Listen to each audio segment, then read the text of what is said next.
So as I'm sitting here playing Gears of War 1 for the first time, all I see on social media is people canceling their Game Pass and this and that. And let's be real here, Game Pass is the best value in gaming, hands down. No questions asked, plain and simple. It's even more value if you are someone who's never been part of the Xbox ecosystem or someone who may have skipped a generation of an Xbox ecosystem. Regardless, the value of the Game Pass proposition is second to none, and it is the best deal for gamers, hands down, especially in today's economic climate with gas prices and inflation being the way they are. That said, I see people complaining this and that. They're canceling. First and foremost, you don't need to announce your cancellation. Secondly, yes, it is a fact that in terms of AAA day and date releases in 2022, there has not been much from Game Pass this year, plain and simple. However, that doesn't mean there hasn't been games. I recently finished Trek to Yomi, a game that I would not have played if not for Game Pass, because I was not going to pay $27. So right there, that says the value of Game Pass. For me specifically, I have played through 6 different games for the first time on Game Pass this calendar year.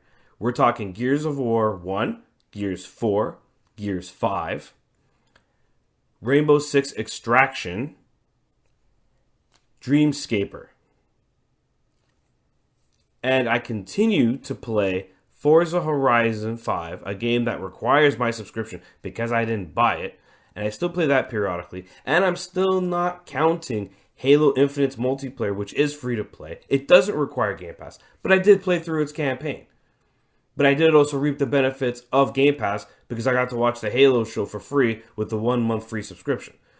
So essentially, when you break down and you do the math, that's really simple. For the price of 3 video games, I get to subscribe to the service for an entire year.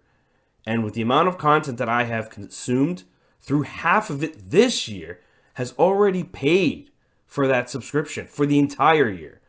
This is why if you are actively playing game after game, there's always something new. Sniper Elite 5 just came out. That's an $80 game here in Canada. And yet, you can play that on Game Pass without paying anything. Do that 2 more times, and guess what? You've made up the cost for the entire year. Everything else you take advantage of, that's gravy, baby. I don't care what platform you play on. There's no denying the value proposition of Xbox Game Pass. This is the best thing that Microsoft has done, period. Now, I do agree. They are in a dry spell with AAA day-and-date launches. Kotaku made a little article about it with a terrible thumbnail to grab clicks. And then the official Game Pass Twitter roasted them right after. But yeah, people who only focus on the AAA, man, you're missing out if you don't play indie titles. Hades was my game of the year of 2020. One of the best games ever made. You have other titles such as Death's Door, a fantastic title. Another one, I haven't played this one, but I heard Tunic is really, really good.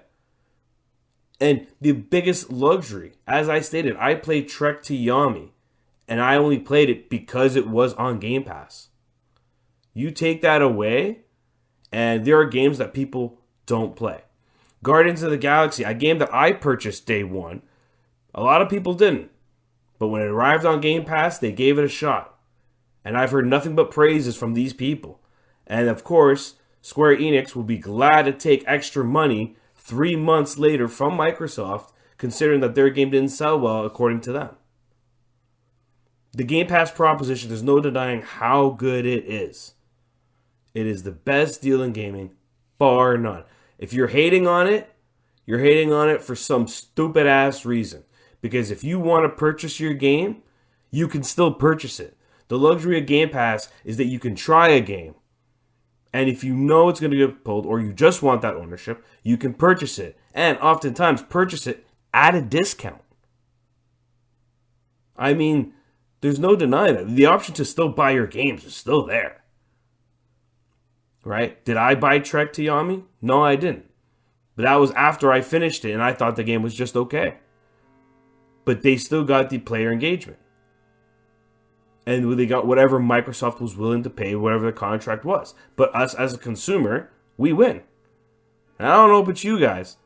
While I love the Sony exclusives and I love the DualSense controller, there's no denying that as a brand, with the current economic climate the way it is, Xbox and Game Pass is the top tier brand.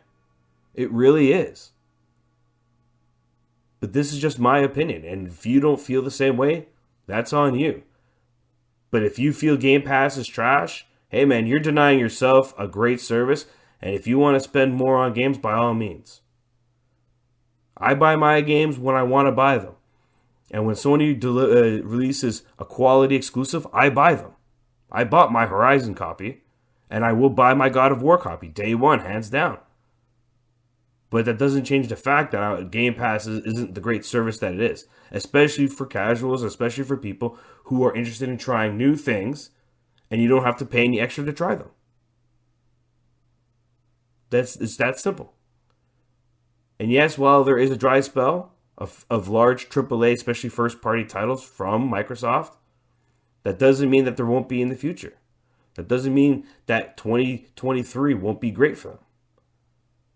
But Game Pass is a fantastic service, and you should subscribe to it if you have an Xbox or a PC. Plain and simple. This is Veteran Gamer, and I hope to see you guys next time.